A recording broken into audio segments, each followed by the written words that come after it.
I've had this book on my bookshelf for quite a while and just never got around to it. But now I finished it and I'm ready to talk about it and try to figure out if you should read this book or not. So let's start with some background on the book before we move into discussing the cover and the book itself. So let's do that. I don't know why I got lost in it again. The Night Watch here was written by Sergei Lukyanenko in 1998, from what I can gather. It's a little difficult since I don't speak Russian.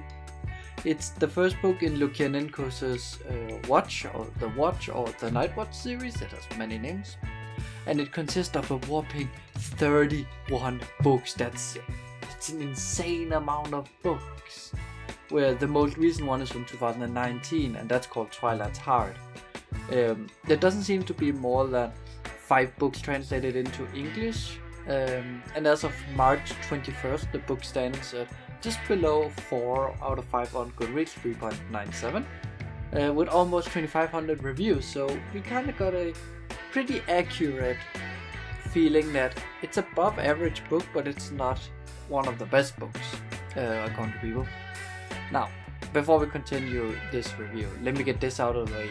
Lukyanenko has said some things about the current situation and war in Ukraine that I personally do not agree with, and this is not something I'm going to take into account. I'm going to separate the book from the author in this case, because I want to see if the book on its own is good. Of course, if you think his political views and all that is important to you and influences your decision on whether you should read this book or not, that's perfectly fine by me. But this review is going to base it on what's in the book and not anything outside. Now, with that out of the way, let's talk the cover. This cover is difficult for me. I don't actually know if on one hand like the cover or if on the other hand hate it. It has all the part of like a generic and really boring cover in my opinion.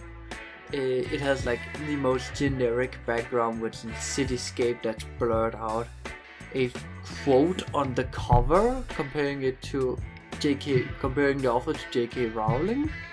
I mean, it's high praises when it comes to writing technique, but I hate when they do that. The top and bottom detail works has absolutely nothing to do with the story. That screams medieval and not 1990s Moscow. On the other hand, when this book is on my shelf, every time I look at it, my eyes are drawn to it. And I really cannot tell you why. So I think it's a bad but efficient cover. I don't know, it does what it's supposed to do, but it doesn't wow me in any way. It's kind of generic, so take it as you want. It works, but it doesn't wow or interest me, but it does work. So props to the cover stylist artist for that. I forgot to say this, but this story is divided into stories, sub-stories, but you could really just see it as sections or overall chapters or parts or whatever, since they mostly take place right after each other with small time skips or no small time skips at all. Or no time skips at all actually. So calling it stories is technically correct given they handle different smaller battles or climaxes, but really you can see it as one long story with some time skips giving it's the same characters, and what happens in the previous story directly influences the next in a very linear way. And with that long intro out of the way, let's actually talk about the first story. When reading the first story, the magic system confused the hell out of me, and I didn't quite get it at first, like at all. I don't think it was explained very well. What I do like is the idea that it is working with balancing good and evil. Basically there's a treaty between the two sides, so one does something insane that then the other's allowed to do the same kind of to keep balance. And that's shown in the story when Anton makes a guy change to do like better instead of selling, I think it's like knockoff product or whatever. However, a bad guy sees a call on the treaty and that Anton now owes the person a bad spell of the same strength, and that favor can be called in whenever. It's pretty cool how the black and white idea isn't portrayed as pure black and white, but more light gray versus dark gray. Because it's like you can't just make everybody do good, like force them to do that, because then Dark is just gonna be like, well, you made these 5 people stop doing tax evasion, let me now create a mass murderer or whatever. I know it's insane, but it's kind of like you have to balance what you want to get in with what you want to give. All the stories takes place in Moscow, which, given it's written by a Russian, makes sense to me. However, I think it's sad not much more is done with it. It could really take place in any major city in the world. The only reason we know it's Moscow, we are told and locations are mentioned, and I assume like when they mention the name of a station, they are the actual stations. However, you just change the station names of Moscow for the station names in Copenhagen or in London or Berlin or Rome or whatever, it would make no difference. And I think that's sad. And for the most part, the characters are underdeveloped, and Anton as a main character is fine, but he's pretty bland. What the first story really got going for it is the magic system and not really its story, but it's not off to a strong start.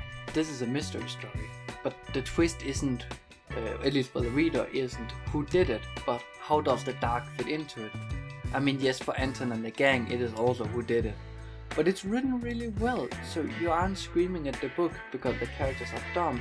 You can actually understand why the characters don't figure it out right away.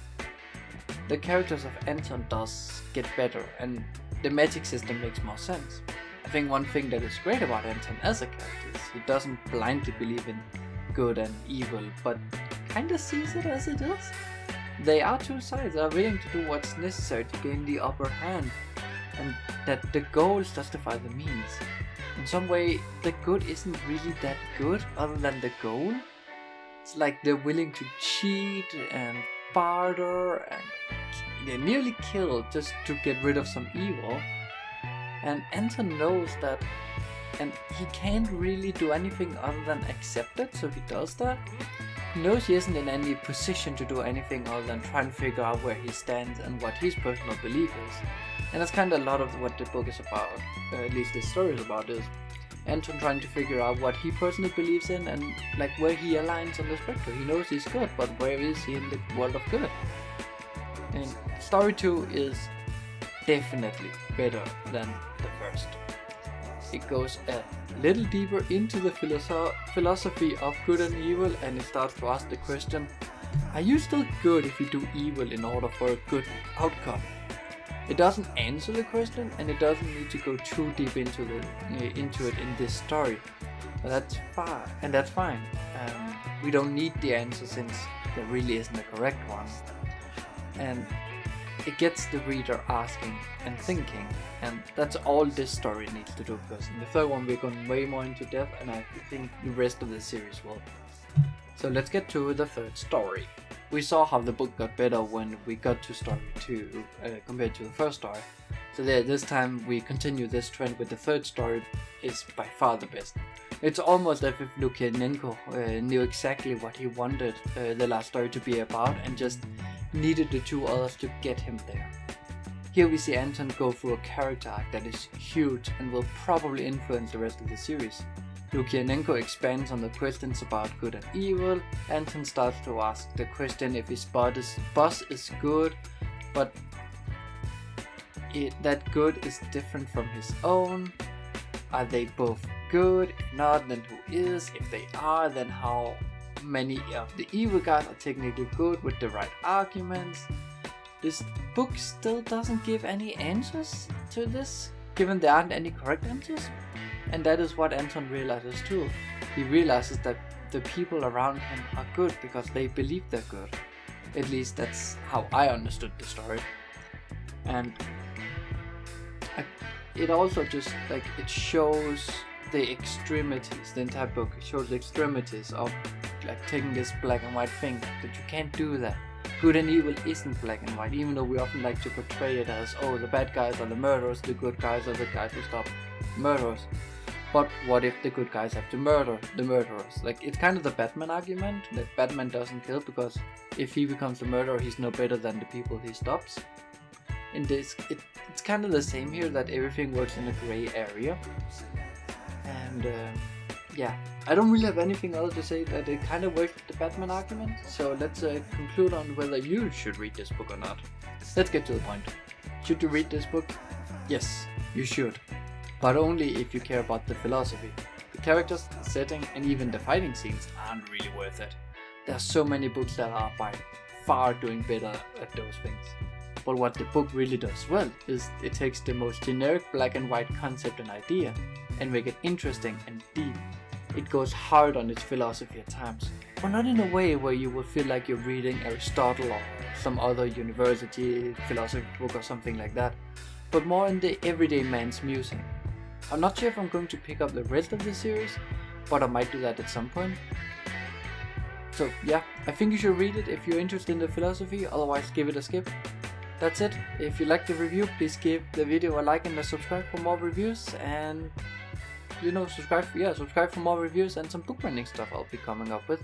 I'm working on a huge project right now in the background, so keep an eye out for that.